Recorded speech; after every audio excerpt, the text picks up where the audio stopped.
I love music. My mom always shares stories that when I was about 2 years old, I would toddle down the steps of our townhouse, stand next to the washing machine, wait for the clothes to start circling in the ch-ch-ch, and put my hands on my hips and dance. And I would do this with my dad's old typewriter. Every time he did a click, click, click, I would do a tap, tap, tap. And I always heard music everywhere. And as I got older, I started singing. And I loved singing everything. And without intentionally trying to annoy my younger brother, I would sing all of our conversations. And he'd say, Rekha, can you just talk to me? Why are you singing everything?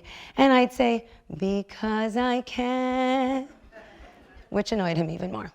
So it's no surprise that I pursued a career as a singer, performing in this same community, all around Chicago, all around this country, opera, musical theater, anything I could sing or do. And I would write my own music, my own musicals, my own stories, because music made me feel like I could express myself. Music made me feel confident. Music made me feel creative. And music helped me deal with a lot of the racism and discrimination that I grew up with. Music helped me to be heard and to feel seen. And that's what's so amazing about music, because of all of the things that we could experience, music is one of the few things that engages us completely. Orally, as we hear the sounds, physically, as we move and dance, even if we don't realize we're doing so, visually, as we observe and watch the performers, emotionally, as we feel and connect to what we're hearing, socially, as we communicate, either as audience members or as performers, and cognitively, as we're hearing those thoughts, those musical thoughts, and processing them.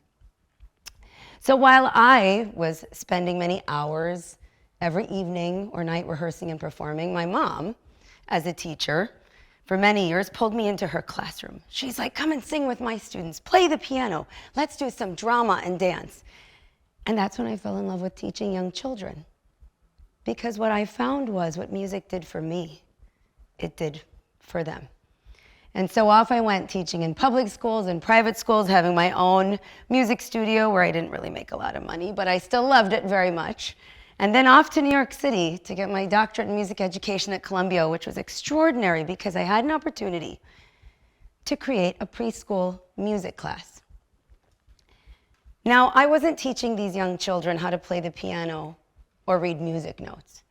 What my graduate students and I did were leave out a variety of instruments on a rug and invite these 3, 4, and 5-year-olds from our partnering early childhood center to just come and explore these instruments.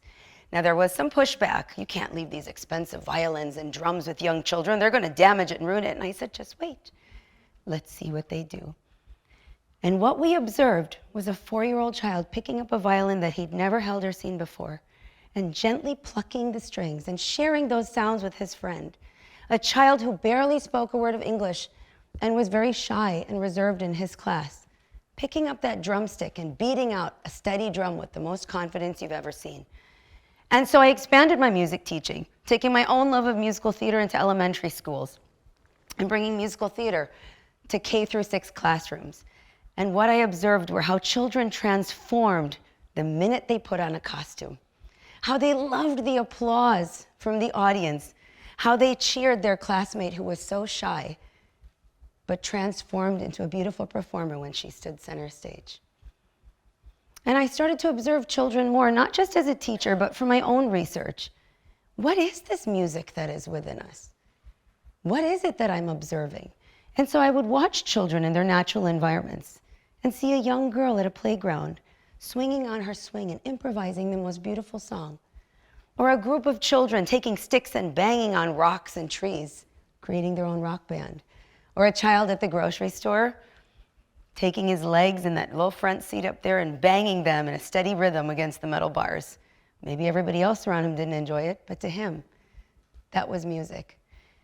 And I started to wonder, as an educator and as a researcher, are we all born musical? Can we teach this musical creativity? And what is creativity anyway?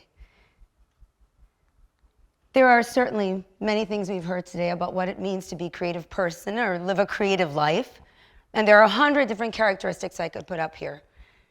But I think we can all agree that the characteristics of a creative individual are someone who's curious, who takes risks, who's an active participant in what they're doing, interested in learning and trying new things, someone who's playful and adventurous. But what I also found in my years of observing, teaching, and studying young children is that these characteristics are also the natural developmental traits of a 4-year-old child. So what does that mean? Are we all born creative? Is this already within us? Certainly we might think a creative person is someone who's a writer or an artist or a singer, someone who's talented or gifted, but the fact is that creativity is a cognitive process, and it's one that can be learned and taught and developed. If I were to ask each of you here, what would you do this evening when you go home next week to build up your own creativity, to foster your own creative thinking? I'm going to guess that you're more likely to take a music class than a math class. I'm not saying that math or engineering or science, especially because my husband is a scientist, does not involve creativity. It most certainly does. But what I am saying is that the arts lend us the opportunity to develop our creativity, to foster our creative thinking, because the arts have those same characteristics. The arts invite us to be curious. The arts ask us to take risks, to be active participants. Those of us that are in the arts, and I'm sure all of you are in some way, you try new things. We're playful. We're adventurous. I'm sure you're wondering now, why does any of this matter, right? Well, as a parent of 3 children and an educator for over 20 years, I feel a sense of responsibility to prepare this next generation for the world that we're sending them out into, for the professions that they choose. And it was very interesting for me to find that over 77% of CEOs, top companies, when interviewed are looking for 2 skills in every new employee: the ability to be innovative and the ability to be creative. Now, when we recognize that we have these traits within us, that the arts help creativity flourish, how then do we justify the fact that more than 3.5 million students in our country have limited access to any type of artistic experience in their school? That might be a 30-minute music class once a month. Or over 2 million students have 0 opportunity to explore the arts in their school, to have the opportunity to be creative, to develop their own creative thinking. So I asked myself, after 20 years as an educator and a professor and a musician, what am I going to do about this? And I'm not saying I'm changing the world, but I tapped into what I know. I tapped into my own creative thinking. And so I connected my music, my knowledge of young children, education, and writing. And I dove into the world of children's books. Because I wanted young children and their families to know that yes, there is music within us, but there is also music around us. A drum could certainly be a traditional drum kit, but a chair could be a drum. A table could be a drum. Your very own belly could be a drum. A paper towel roll before you recycle it could be a horn. And guess what? You have your very own instrument inside of your body, your voice. And for those little toddlers and any of us in here that love to just move and groove and naturally tap into that creativity, guess what? Animals and insects naturally dance and move to communicate, to survive. And so I ask each of you this evening, as we wrap up and we're heading home, how will you continue to build your creative life? What will you do to expand your own creative thinking? And how can we continue to ensure that all of our students have the opportunity to build their own creative selves, whether in their schools, in communities, or in our own home? Maybe you'll get an idea the next time you're reading your favorite book, or singing your favorite song, or perhaps when you're dancing to the sounds of a washing machine. Thank you.